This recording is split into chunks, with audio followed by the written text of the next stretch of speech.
Welcome to Reimagining Us. I'm Nichole Argo, a social psychologist and the director of TogetherUp, and my co-host is Scott Hutchison from E Pluribus Unum.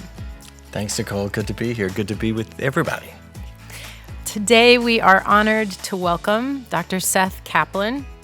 He is a leading expert on fragile states, a professorial lecturer in the Paul H. Nietzsche School of Advanced International Studies at Johns Hopkins University, a senior advisor for the Institute for Integrated Transitions, and consultant to multilateral organizations such as the World Bank, the U.S. State Department, the U.S. Agency for International Development, and OECD, as well as developing country governments and NGOs.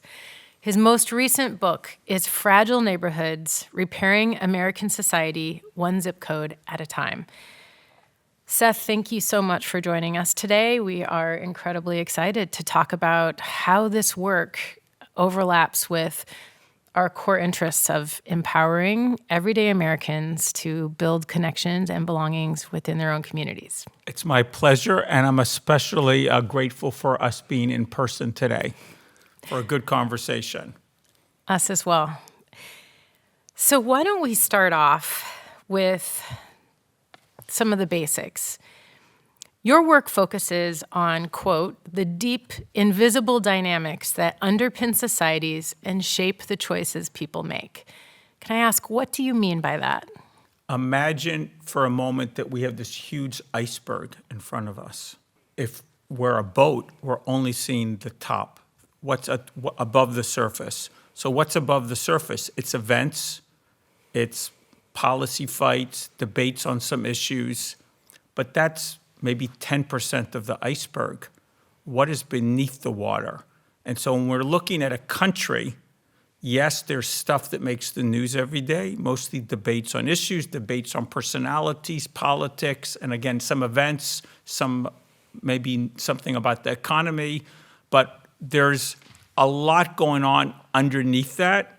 For me, what's most important is how the society is working, how relationships are working or not working between different parts of the society, between different people.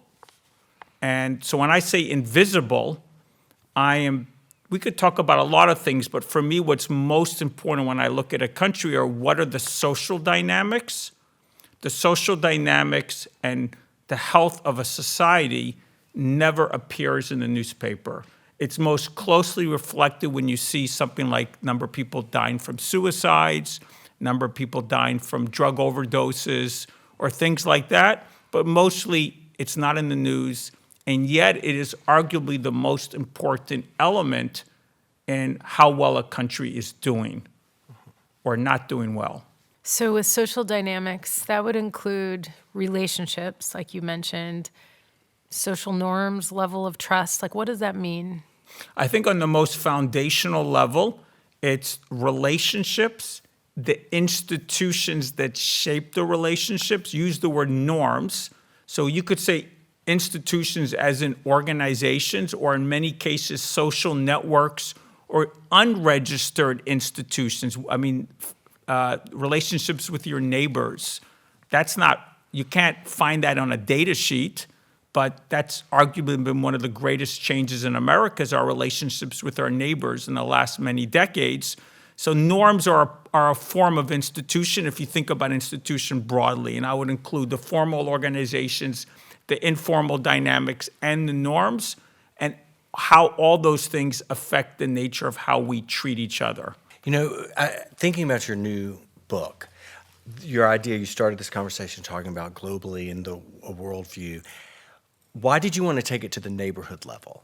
Why did you want to take that work into neighborhoods across the country? Well, I started this work, or thinking about this.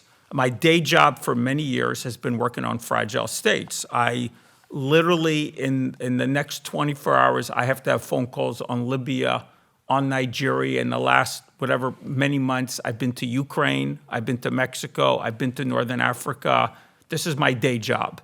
And only and here I live in America, and I don't think about America so much, but only around 2015, 2016, and people know me as the fragile states person, I would come to a coffee or a meeting in Washington, and people would, without any prompting, ask me, is the U.S. becoming a fragile state? That was partly serious, partly in jest, because we're not in Sri Lanka, where they had a civil war for 25 years. We're not in Somalia, where they have no government for 33 years.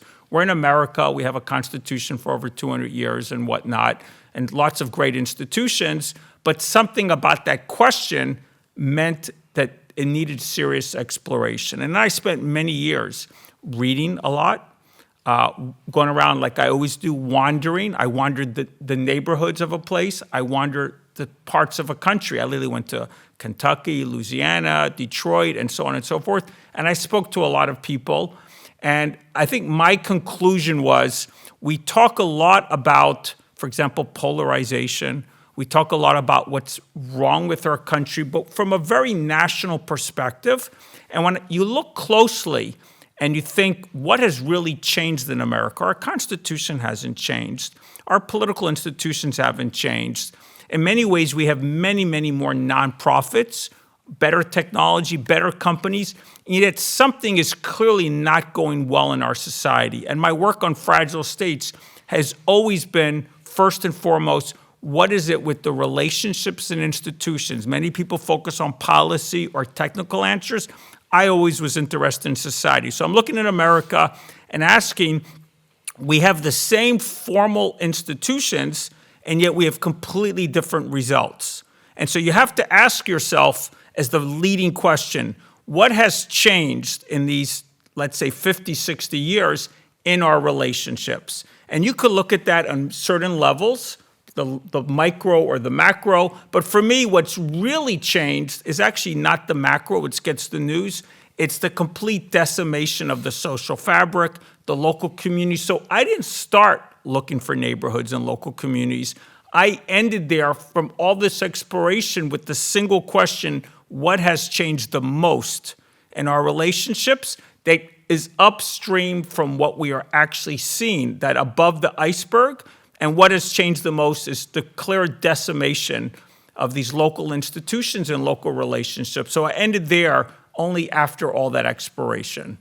What makes, and I really appreciate that, and it makes perfect sense. But then when you think about the word fragile, when there is strong civil conflict, when there's obvious, issues that people can touch or vote for or vote against, when you look at the fragility of a neighborhood and the social fabric, what are those types of things that cause that fragility in a neighborhood? Let's present two pictures.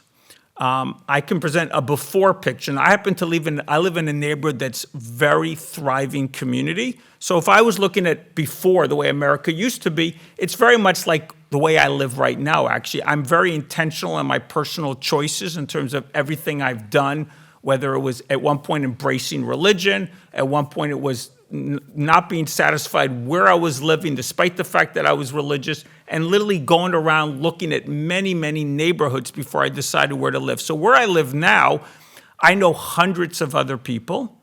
I'm involved with lots of local organizations. I literally I can go down the street with a sense of joy because I know the people behind the doors.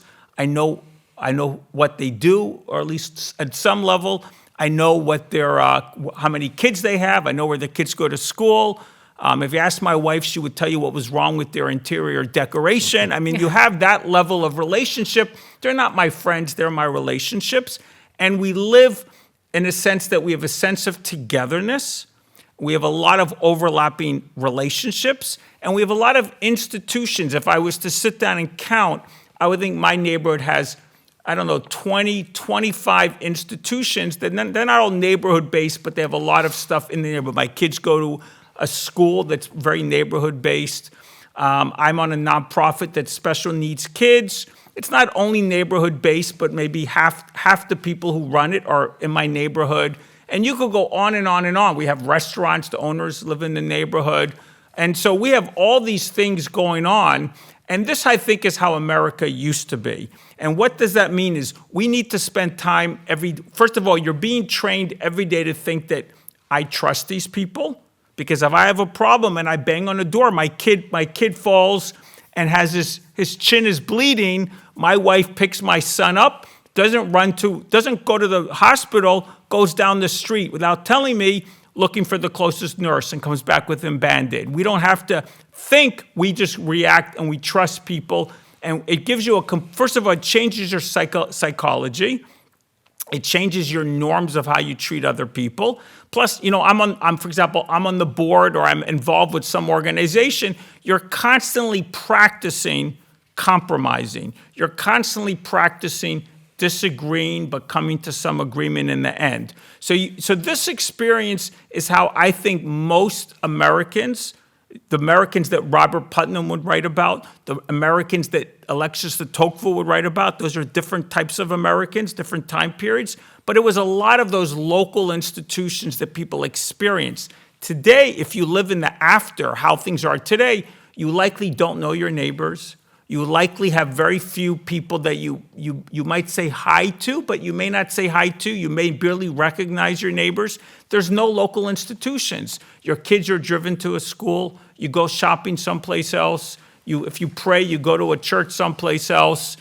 There's not really a neighborhood association, or if there is, only a few people show up. So what is it that gives you this daily routine where you are with people, experiencing people, trusting people, and it's just a completely different way of life, and it just changes your feeling. I feel a sense of joy when I walk down the street. I think most people do not feel a sense of joy.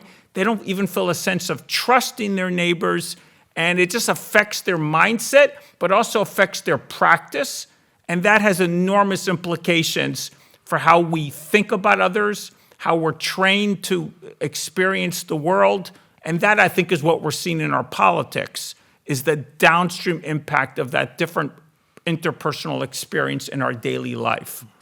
Thinking about our audience, thinking about the people who are listening, and they all want to live in your neighborhood, as do I. Please visit. I'm waiting for your visit. Thank you. What would you tell them, thinking about people in rural communities, small communities? What could they do to start that first associational moment? I would not limit it to them. I think we all can start. Again, it depends upon how much space you have in your life. It depends upon who you know. It depends upon what's going on in your neighborhood or your town or your community. At the very least, you could organize a block party. You could go and knock on the 6 or 8 doors around you and try to meet your neighbors. Those are really, you could look for some institution that was very place unique, that was very local, whether it's your neighborhood, the neighborhood over. You could try to volunteer, join something. Those are relatively low-hanging, easy things to do. If you want to be a little more ambitious, I would say partner with 3 or 4 other people and try to do more than that. Can you create some local institution? Can you create some more regular activity that people begin to expect to happen and will contribute to having it happen? Can you work with the local school, the local library, the local government to provide greater opportunities for people to gather and meet? All these institutions could be less siloed and more relational oriented, and it might take people pushing them to do so. Again, I know people who created a community hub. Again, it depends upon your ambition. Or people that created, I know a guy from Shreveport, actually, not too far from you, created this incredible organization that's purely focused on restoring the social fabric of 300,000 people. I mean, he's doing it for 25 years. And that's an incredible thing that he's done. I know a guy, Howard, I think it's Lawrence, in Edmonton, who started very local, trying to be a good neighbor and becoming very active. And the city government of Edmonton thinks relationships are so important.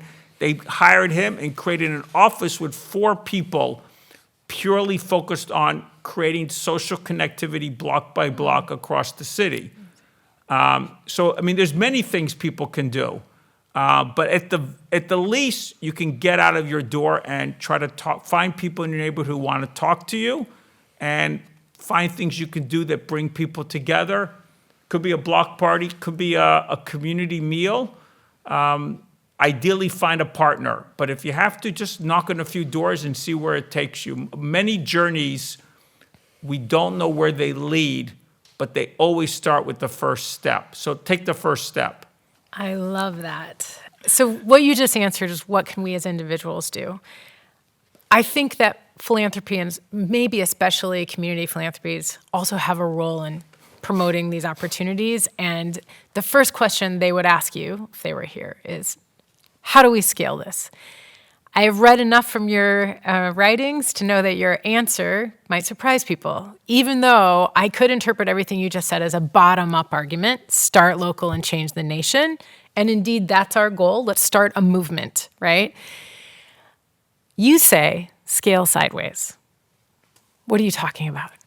So let me answer the scale sideways and let me answer the philanthropy question. So, which will be a little more practical. Scale sideways means two things. First, it means we take a relational approach.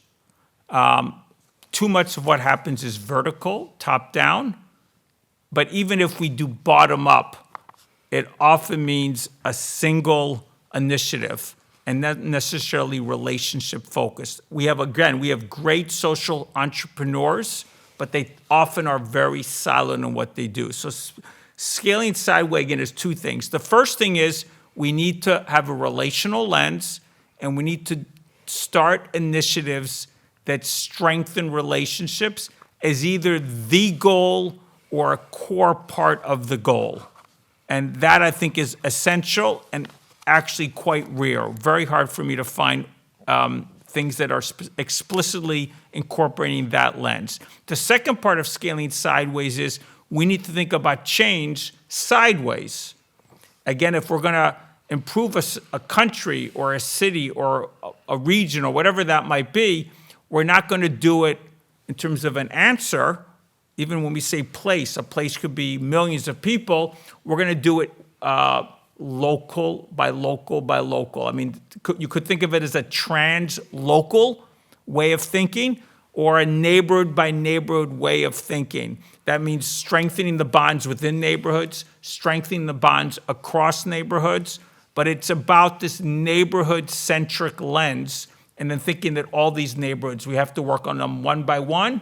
There's not an answer. There's not a big answer. There's lots of little answers. In terms of philanthropy, I think philanthropy can do many things that would be, and I have a lot of conversations with community foundations. And what I tell them is, there's a few things that you can do. One thing is, let's start creating metrics of neighborhood health across your city or region. We have so little information about what goes on. And those metrics are not purely relational. Some of it might be economic, like social mobility or things like that, things involving housing and stuff like that. Could be housing mix as well as vacancy rates and stuff like that. But some of it is very relational about everything from within families to across families. And if someone wants to know more detail about what those metrics are, by all means, find me. I think they also could be, so that's one thing they can do. Another thing they could be doing small grant programs that encourage neighbors. Basically, you're looking for encouraging neighbors to work together, street by street, having them have some skin in the game, in which you're giving them grants to cooperate to make their streets better. That is not expensive, and you could get hundreds of people street by street doing little things that make their streets better with some money, and that will build enormous social relationships, social capital across a place, and also give people hope that their area is getting better. That would be the second thing I would recommend.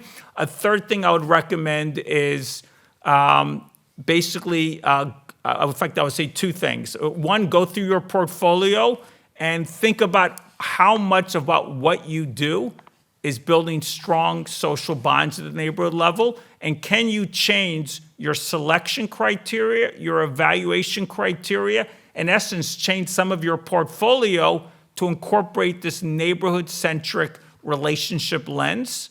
And I would say the last thing you could do is you could actually be supporting, some cities have them, more cities need to have them, a neighborhood office or neighborhood city level. It could be outside of government, it could be in government, but some initiatives, they create a neighborhood strategy for the city, and that could be reducing inequality, but it also could be social connectivity, it could be multiple elements, but the key issue is action at the neighborhood level in a more strategic fashion across your region. I think you could do all four of those things.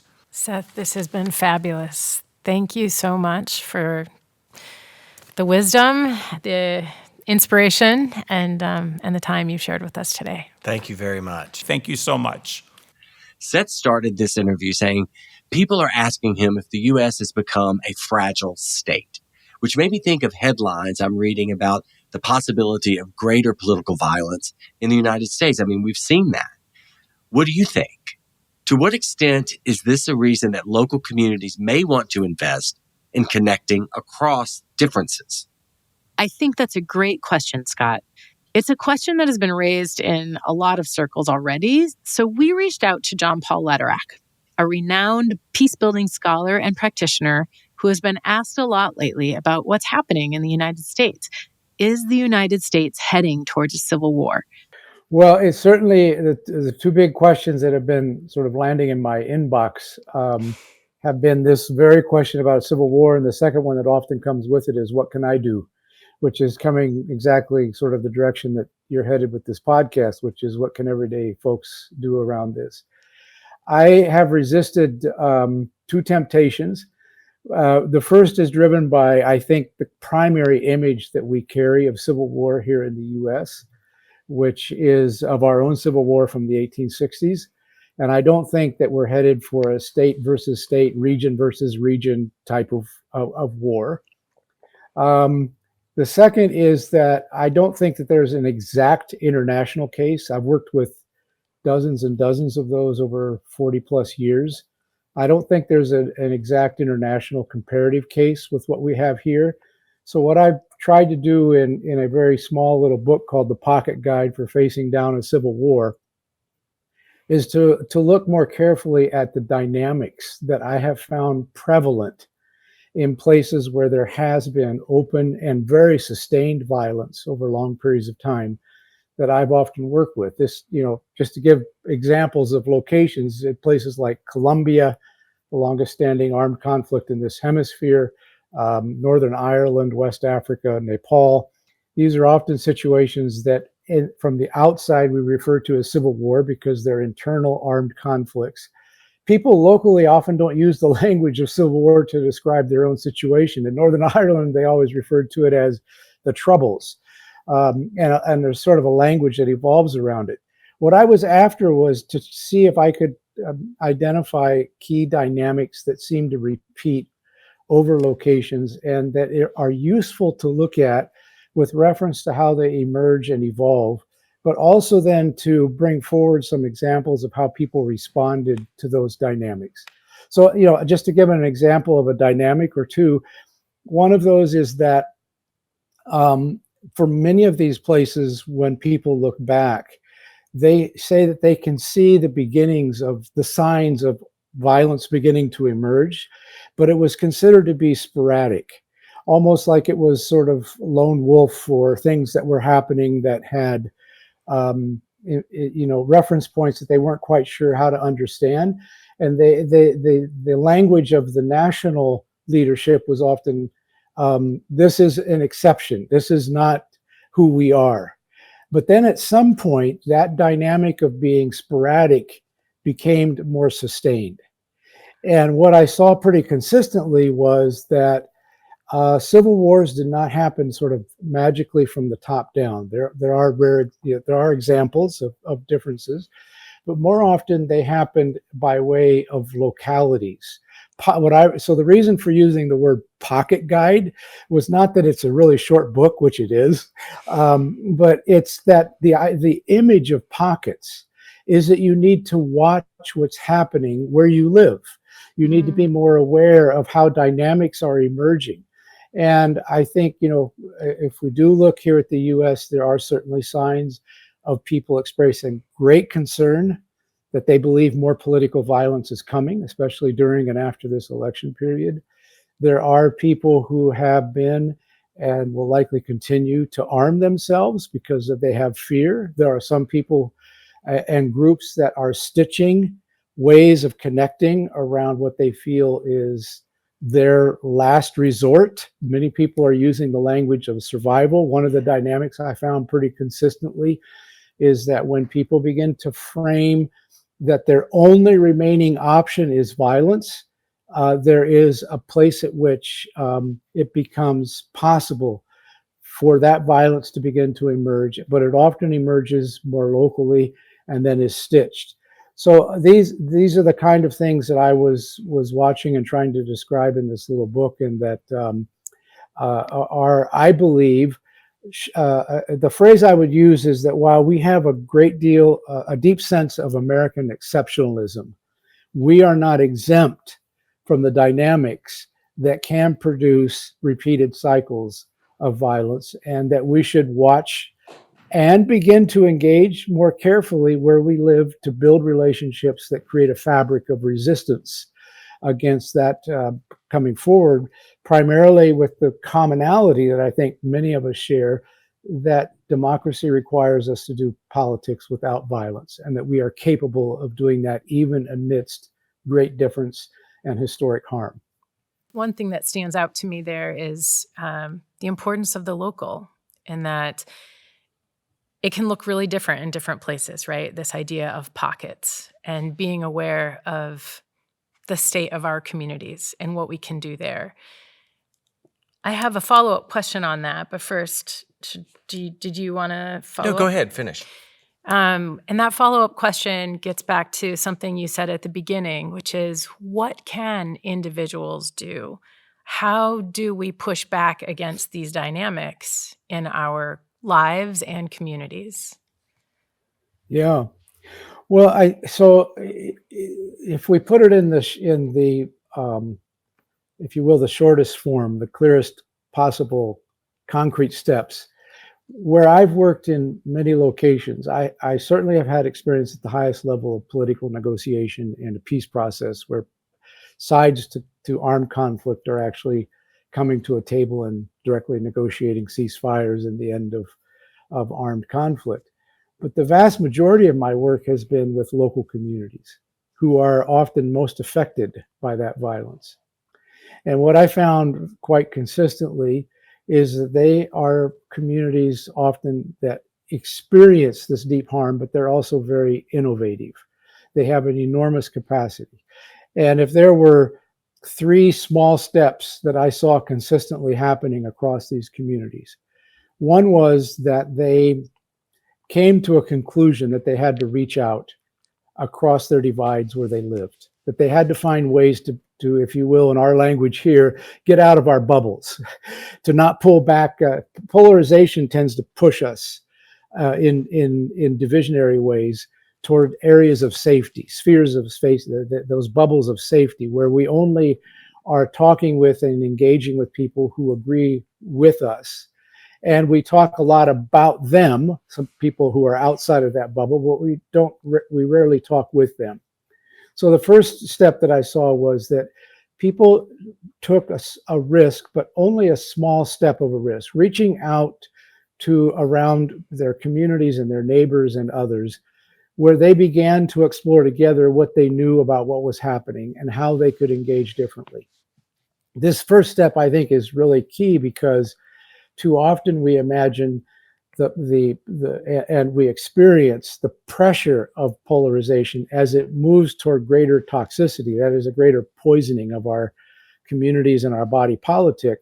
What we experience is that everything has to fit into a binary, us and them.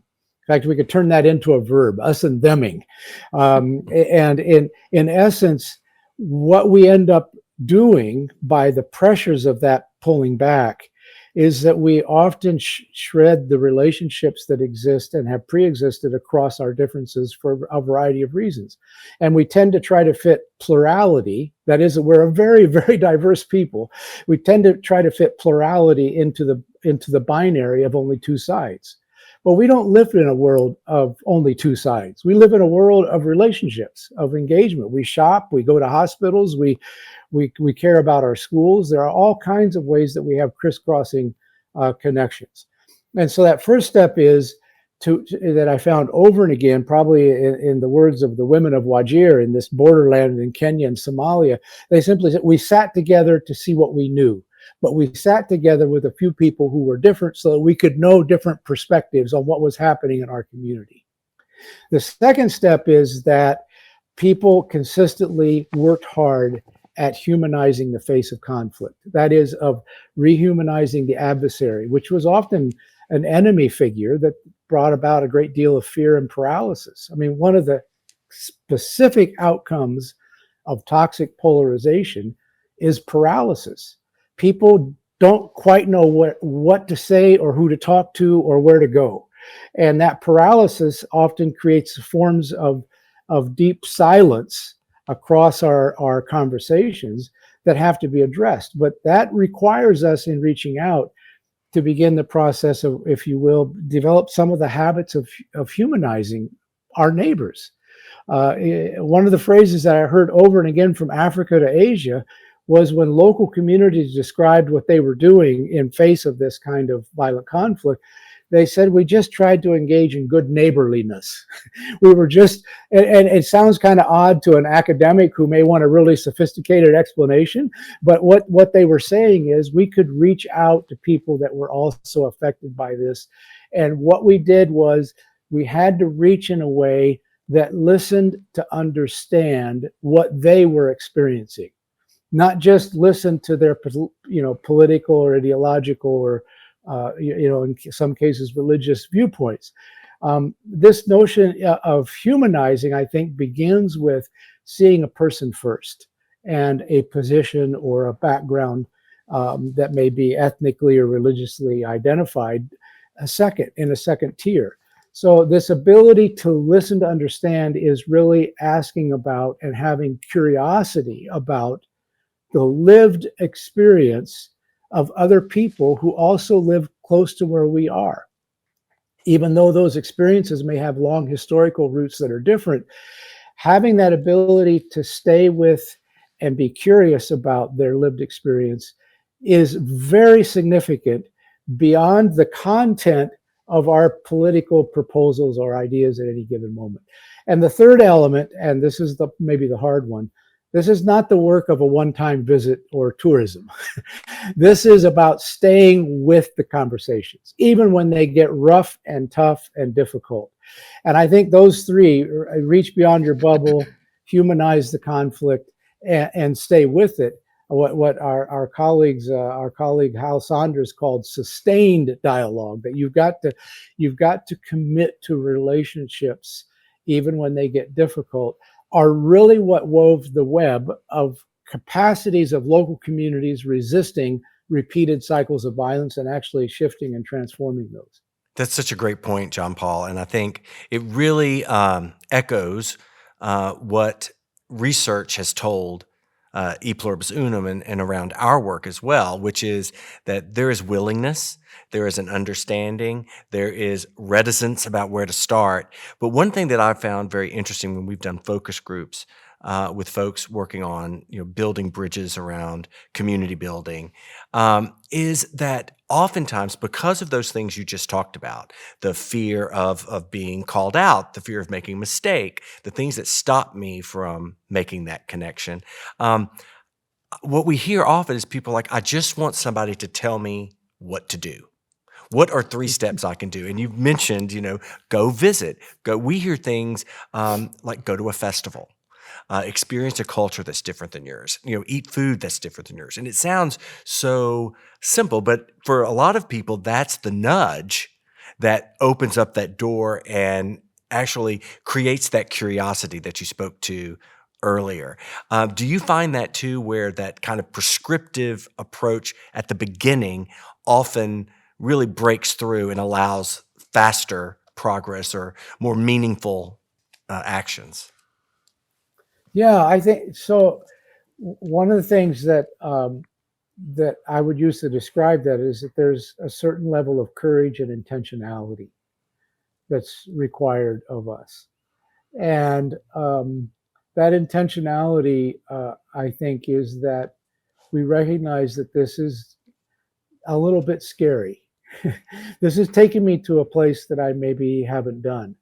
I don't know if you've noticed, but the impact of really toxic polarization is that we start to, I refer to it as we listen with our eyes. By that, I mean, we look first to who's saying something, and then we try to guess who they're associated with in order to determine whether, one, we can engage, and two, whether we agree with where they're at or it's safe to go there. So if you want to shift, part of it is that you become cognizant. You acknowledge that I am actually judging this person before I even know them, right? And we may want to take up Saint Benedict's great proposal, which was that we listen by inclining the ear of the heart. That is, that in the notion of the Benedictine tradition, the ear of the heart was that you touch back and forth your humanity first, and then you come to the places where you can discuss differences that may exist. And I think to the degree that we have that intentionality and a willingness to make even a small step, it pushes us away from arguing about content toward opening ourselves to relationship. And I think it's the relational context where what resides within that relational context is the combination of our emotions, because it is an emotional landscape that much of this happens in. It has to do with the experiences that we've had in our communities and of others. But it is also the place where we have the ability to engage with people as people first, and to then from that place begin to explore where we have these differences. And I think this is what gets torn by pushing us into those really strict bubbles, is that we lose the ability to have the fabric of basic human connection. That's fabulous. We have only time for one more question, and bear with me because I'm going to ask you to call upon your work from more than 20 years ago, because we are hoping to amplify tools, a lot of which you have just stated, of curiosity, of humanizing, of reaching across bubbles. But part of what we want to offer is mindsets as well. And you coined a new term for the field 20 years ago, conflict transformation, which I found a booklet on my shelf when we were preparing for this podcast, and we reviewed it and was hit by how foundational it is in thinking about the conflicts in our lives. So conflict transformation, you intentionally put out into the world instead of using conflict management or conflict resolution. And I'm wondering if you could talk a little bit about what that means and why that might matter for everyday Americans as they think about this work that they're about to do in their own worlds. Yeah, absolutely. Well, in a thumbnail sketch, I was often struck because I grew up in my preparation in much more of a world of conflict resolution. I'm trained as a mediator. I've worked a lot with these situations. And what I found pretty consistently, especially in places where I was working where the conflicts had a long life of repeated cycles of great historic harm and layers on top of that of repeated violence across generations, is that what I found is that the world of resolution often draws us to the metaphor of finding a fix or a solution. And that sort of moves in the direction of, metaphorically speaking, of narrowing things down to some form of an agreement. But much of what I was experiencing was that people were clear that they were caught in things that required change. And when you have things that require change, you have to become more perceptive about the ways that change happens and the way that change works. And that's hence the notion of transformation was how to create a way to center, to not lose sight of the fact that we are involved constantly in responding to deep division and conflict. We are constantly engaged with different facets or aspects of change. And so I tried to in an early, process of this work, tried to think about what sorts of change are happening simultaneously and interdependently. And what I found was, to put it in its simplest terms, was that there is a personal side to that, which I think also involves a spiritual side. That is, conflict impacts our very psyche and our deepest sense of self. And so that we, as we face conflict, find ourselves changing. We may be pulling back or moving toward. We may be fearful. We may be trying to reach out, et cetera. So there is a process that is personal. But deeply, there is a process that is relational. The actual relationships that we have, conflict changes those. Physically, we actually often have the notion of moving apart, that polarization. We move toward zones of safety, if you will. We physically, if you're in a work setting and you've got a conflict with a colleague, you may notice that when you come out your door and see that colleague down the hall, you take a different hallway just because you're not ready for that particular conversation. That's actually, an impact on you personally, but it is a metaphor of the relational shifts and changes that are happening. So conflict changes relationships, and we have to engage creatively in what kind of and quality of relationships we actually want. The third element is that conflict has the capacity to shift whole structures and systems. I grew up in the era of the civil rights movement. My heroes were people who were, engaged in ways that were saying that historic racism has no place in this country, and we have to find a way to actually live up to the very ethos of what was placed in the origin of our Constitution, that we are all created equal, and that things have gotten out of kilter here in very significant structural and systemic ways. How do we engage in ways that shift those systems? So there is a systemic and structural elements of change. And then the deepest one that I found was cultural. How deeply embedded in our mindsets and our viewpoints, our understanding of each other and of change and the horizons we're trying to journey toward together, how those have deep roots in the differences we have in where we grew up, how we grew up, and the ways that we make sense of the world, this deeper cultural component. And what transformation was trying to do was very invitational.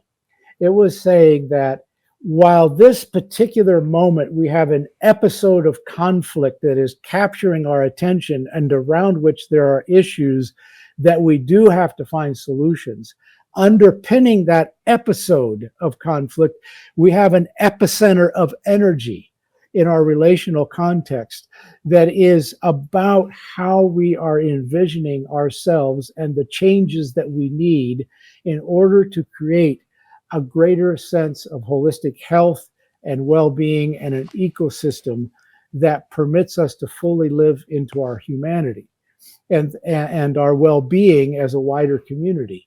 These are the things then that require us to think with a transformational lens, not just the lens of what do we do to fix this particular episode now. We have to have an ability to see and understand the patterns that repeat themselves and to engage in those over time.